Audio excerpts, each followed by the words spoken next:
जी sir. दादा दादा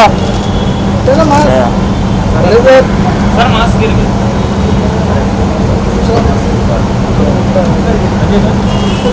Sanjay sir Sanjay sir Sanjay sir Sanjay sir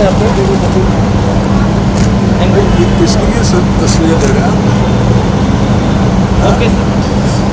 press के लिए yes all the best to you guys. Thank you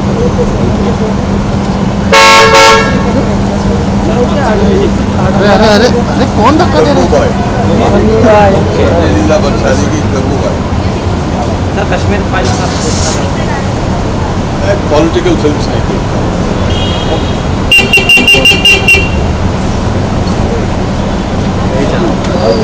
हमारी जो इतिहास है जिसका सबसे काला सच जो है और जो हमसे छुपा के रखा हुआ है, वेल मैं तो हमेशा बोलती रहती हूँ इसके बारे में, लेकिन आई थिंक हर एक युवा को देखनी चाहिए कैसी हमारी जो हमारे देश की जो कैंसर है, टुकड़े गैंग, सबको एक्सपोज करती हुई ये जो फिल्म है हर भारतीय को देखनी चाहिए और इसको टैक्स फ्री हर जगह करना चाहिए। और विवेक जी को, पल्लवी जी को, अनुपम जी को बहुत बहुत बधाई। उन्होंने पूरी फिल्म इंडस्ट्री को, जितने भी बॉलीवुड के किए हुए पाप हैं, आज इन्होंने धो दिए सबने मिलके।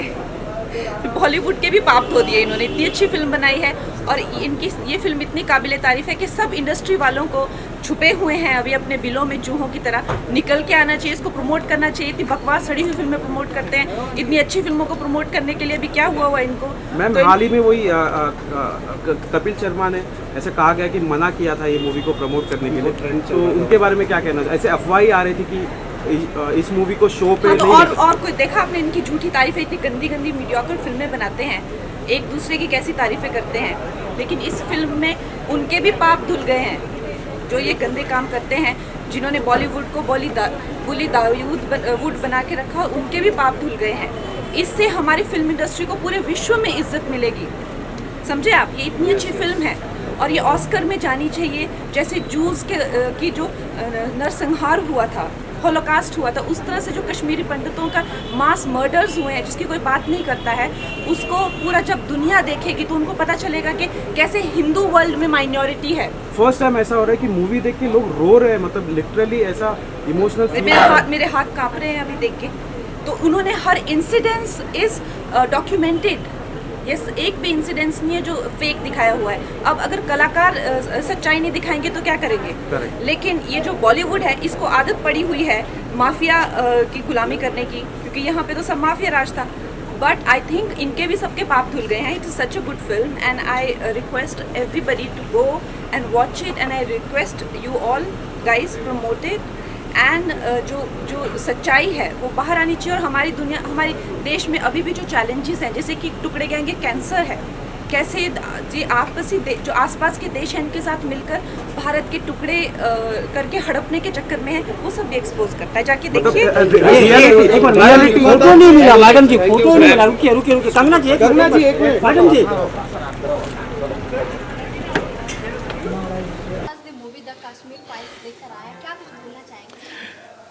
देखिए, मैं पूरे कितने 2 घंटे के 3 घंटे के मुझे नहीं मालूम, 3 घंटे, मैं 2.5 घंटे आंखें नहीं हटा सका फ्रेम से।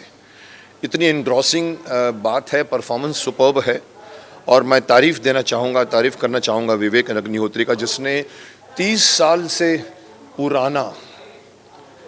साल पुराना सत्य, तू इधर आ, एक में भैया, एक उधर से, तो मैं विवेक जी की तारीफ करना चाहूँगा जिन्होंने 30 साल पुराना सच लोगों के सामने लाया। ये सच ऐसा होता है कि जैसे कहते हैं कि अगर आप गलत न्यूज़ दो तो आप पाप कर रहे हो, लेकिन अगर आप सच न्यूज़ हो उसको छुपा के रखो तो उससे भी बड़ा पाप होता है। क्यों छुपाया गया 30 सालों से? क्यों छुपाया गया 30 सालों से हमें इस सत्य से? मैं तो जानता हूँ क्योंकि मेरी फैमिली में भी ये हुआ है। मेरी फैमिली में भी ऐसे विस्थापित हुई है फैमिली मेरे वहाँ से मेरे, तो मुझे पता है, मैंने कहानियाँ सुनी हुई हैं। लेकिन एक कॉमन मैन तो यही समझता है कि भाई उस कॉमन मैन को ये कोई समझाएगा कि अपने ही देश के एक कमरे से निकलकर एक दूसरी कमरे में आप जा रहे हो और आपको शरणार्थी बोला जा रहा है। 30 साल तक वो शरणार्थी हैं। पाकिस्तान से आए तो समझ में आता है कि चलो पाकिस्तान से आए तो आप शरणार्थी हैं, लेकिन मेरे देश में से कश्मीर, जिसमें मैं हर साल जाता था, एवरी सेकेंड ईयर मेरे बड़े भाई साहब हमें श्रीनगर लेके जाते थे, पहलगाम लेके जाते थे। उसके जैसी जगह नहीं है हिंदुस्तान में, उसके अंदर हम रहते हैं। वहाँ धीरे धीरे कभी कभी मुझे याद है उस वक्त कुछ लोग कहते थे कि ये लोग ये जो बेचते हैं ना, जो चेरी वेरी, वो पूछते हैं अरे हिंदुस्तान से आए हो। अब वहाँ पहली बार लगा था कि कहीं ना कहीं कुछ गड़बड़ है, और ये गड़बड़ इतनी बड़ी लेवल पे गई है। मुझे हैरानी है कि किसी ने, और मुझे सरकार से भी हैरानी है, सरकार को भी मैं दोषी ठहराऊंगा कि क्यों आपने 30 सालों तक इन लोगों को वापस उनके घर तक नहीं पहुँचाया, क्यों नहीं घर दिया उनको, क्यों? और अगर मोदी जी ने भी कहा था अपने 2014 के इलेक्शन जब जीत कर आए थे, बोला मैं हिंदू पंडितों को स्थापित करूंगा। मैंने कहा था अगर ये कर जाएंगे ना तो ये सुपर हीरो बन जाएंगे, शक्तिमान बन जाएंगे, लेकिन नहीं हुआ। 8 साल बीत गए हैं, अभी भी एक मेकर को एक ऐसी फिल्म बनानी पड़ती है जिसके ऊपर कंट्रोवर्सी खड़ी हो गई है। कई बड़े बड़े प्रमोशन नहीं करने दे रहे हैं, और मुझे हैरानी है उन बड़े बड़े जो सो कॉल्ड प्रमोट करते हैं अपने शो में पिक्चरों को, वो इनको नहीं करने दे रहा है। ये मुझे अंदर की बात बताई गई है, विवेक अग्निहोत्री ने खुद भी कहा है। और एक हैरानी की बात मैं कहना चाहूँगा, शेयर करना चाहूँगा, क्योंकि मैं उस डायरेक्टर को जानता हूँ, मेरे इंस्टीट्यूट से ही है, कश्मीरी पंडित खुद है। उनकी पत्नी का मैंने रिव्यू पढ़ा, मुझे हैरानी हुई कि क्या सोचकर आप कर रहे हैं। आपको समझ में नहीं आ रही कि ये सच हर शख्स तक पहुंचना चाहिए। तो मुझे हैरानी है कि भाई ये क्यों नहीं इसको, और इसलिए ये खुशी है कि आगे आप कह रहे हैं कि भाई ये कौन बोल रहा है, ये कौन है, ये माइक है? ओके, चलिए, तो आई एम सॉरी। तो मैं कह रहा था कि you have to understand that this news has to reach every, और टैक्स फ्री हो रहा है। मुझे बताया गया कि लोग टैक्स फ्री कर रहे हैं, स्टेट ने, कुछ स्टेट्स ने कर भी दिया है। मैं चाहूँगा पूरे हिंदुस्तान में टैक्स फ्री करिए, इस फिल्म को प्रमोट करिए। अगर ये बड़े बड़े प्रोमोटर्स प्रमोट नहीं करते, एक बड़े हमारे इंडस्ट्री में लोग पता नहीं क्यों अपने आप को भारत से अलग प्रूव करते। अगर ये भारतवासियों का दुख आपको समझ में नहीं आ रहा है तो आप हमारे देश के वासी नहीं हैं। अगर उनमें से भी ये लोग प्रमोट नहीं करते तो इस फिल्म को पब्लिक प्रमोट करेगी। जैसे मैं आज बोल रहा हूँ, आपने भी रिव्यूज़ देखे होंगे, इवन कॉमन मैन के रिव्यूज़ भी ऐसे आ रहे हैं। आई थिंक ये प्रमोशन पूरी पब्लिक करे और पब्लिक देखे, और मैं समझता हूँ ये फिल्म बहुत बड़ा ब्लॉकबस्टर बने, क्योंकि ये एक मकसद, एक छूटा हुआ लक्ष्य जिसको सरकार भी भूल गई है। जब हुई थी, मैं समझता 90 उस वक़्त सरकार कोई और थी, उस वक़्त नहीं हुआ। उसके बाद भी सरकार आई, फिर भी नहीं कुछ हुआ। लोग अपने अपने जगह पर रहे, क्यों हो? So I hope that this film reaches to masses and it reaches to everybody. It is reaching globally. मैंने सुना इवन वर्ल्ड में भी लोग रिएक्ट कर रहे हैं, बिकॉज ये वर्ल्ड क्लास फिल्म बनी है। ये हमारे कॉमन 300 करोड़ की फिल्म नहीं है। 200 करोड़ की एक फिल्म अभी भी रिलीज़ हुई है जिसका नाम राधे श्याम, नाम इतना अच्छा रखा है, बट मैंने उसका भी रिव्यू पढ़ा तो थोड़ा सा निराशाजनक बात की। पैसे खर्च करने से फिल्म नहीं बनती।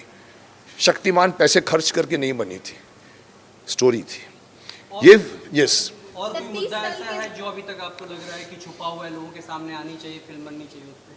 और मुद्दा बिसाइड्स दिस कश्मीर और भी कोई भी ऐसा मुद्दा जो जानना जरूरी है देश कश्मीर के बारे में, कि कश्मीर या कोई भी देश में कोई भी मुद्दा उठा दीजिए साहब। ऐसे तो बहुत मुद्दे हैं जो सबसे स्पेशल लग रहा हो कि बहुत लेट हो रही है, उस पर आनी चाहिए। जैसे आप कह रहे हो कि भी आर्टिकल 370 आ गया है, उसको हटाने की कोशिश की जा रही है। It has to B.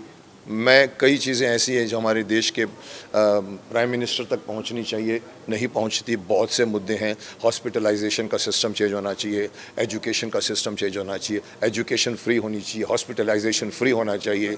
आज अगर हमारे देश की एक ही भाषा होनी चाहिए जिसको हम कहते हैं हिंदी है, और लोग कहते हैं नहीं साहब साउथ उसको वो करता है, अपोज करता है। साहब करने दो ना, क्या हमारा देश एक है? हमारा देश साउथ ईस्ट वेस्ट नॉर्थ नहीं है।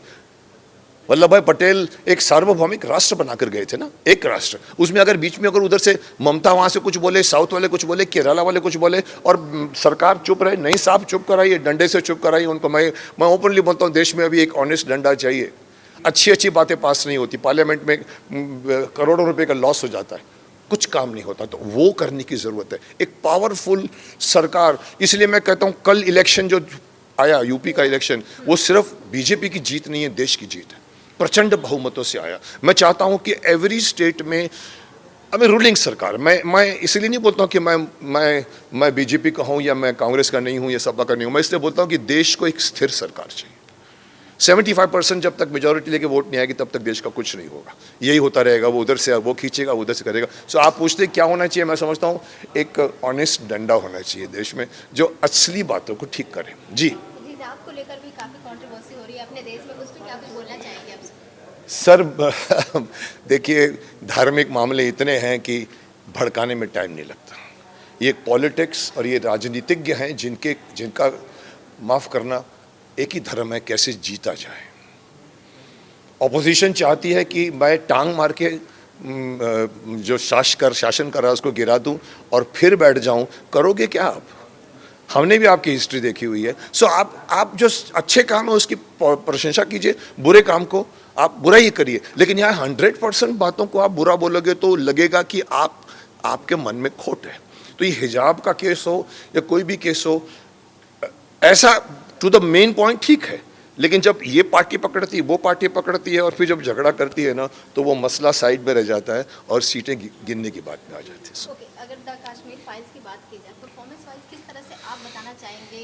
ये मिथुन दा हो गए, अनुपम खेर हो गए, दर्शन रावल हो गए, पल्लवी जोशी हो गई, किस तरह से आप बताना चाहेंगे? देखिए, अगर मैं परफॉर्मेंस करूँ, सबने बहुत ग्रेट परफॉर्मेंस किया है। मैं अनुपम जी तो डेफिनेटली ग्रेट ही किया है, लड़की ने भी ग्रेट किया है जिसका नाम पल्लवी जोशी है, वेरी फाइन एक्ट्रेस। नेगेटिव होते हुए भी उसने कोशिश की है उसको पॉजिटिव बनाने की अपने तरफ से। उसको बिलीफ बोलते हैं। जैसे चौधरी सारंग सबको गोली मारता था लेकिन वो अपने आप को बोलता था मैं पॉजिटिव हूँ। She did that, but the credit goes to that boy which I have never seen before, Darshan. मुझे नहीं पता कि कौन सी फिल्में की हैं उसने, बट लास्ट की 10 मिनट की स्पीच वॉज टेरिफिक। ओके, जैसे कि बॉलीवुड को माना जाता है आईना, सच का आईना, लेकिन कश्मीर फाइल को बनाने को उनको 30 साल क्यों लग गया?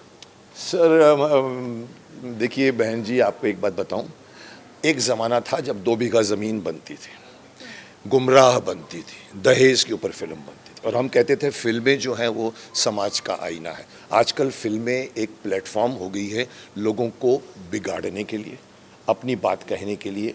आप ऐसी ग्लैमराइज बातें करती हैं, यूथ बिगड़ रहा है। आज का जो सोशल मीडिया है उसने इतना बिगाड़ दिया। So there is nothing like कि फिल्म जो है वो समाज का आईना है। आज उल्टा हो गया, आज फिल्म बच्चों को सिखा रहा है। ऐसी ऐड बनती है जहाँ कहते हैं दूर दूर बैठो, नज़दीक मत बैठो, हमारा जुड़ा परिवार को तोड़ते। So there is something wrong going somewhere where you need to have censor on the advertisements also, censor on.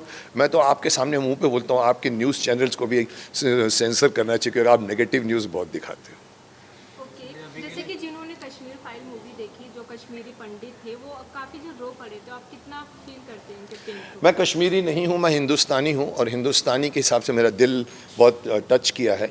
मेरे घर में एक मेरे भतीजे की वाइफ वहाँ से श्रीनगर से उनके परिवार को भागा है, तो मुझे रियलिटी मालूम है। आंसू आए नहीं बट अप्रिसिएशन मेरे को बहुत आया। एक चीज़ में तालियां बजी थी लास्ट में जो फिल्म की, उसमें मेरी भी एक ताली थी। So definitely film is Vivek Agnihotri has done and शिद्दत से फिल्म बनाई है। ये फिल्म इतनी आसानी से नहीं बनी है। ये फिल्म की एक शॉट्स आप देखिए, शूट करने को बहुत टाइम लगा होगा और ये एक ने उठाया है, तो मैं उसको कहूँगा विजयी भव। और ये फिल्म सब तक पहुँचनी चाहिए और ये कश्मीरियों को इज़्ज़त के साथ में श्रीनगर ला के जाना चाहिए। मिलिट्री के टैंक्स खड़े कर दो सामने और उनको प्रोटेक्शन दो। I hope this film is a start. Okay, welcome sir, bye.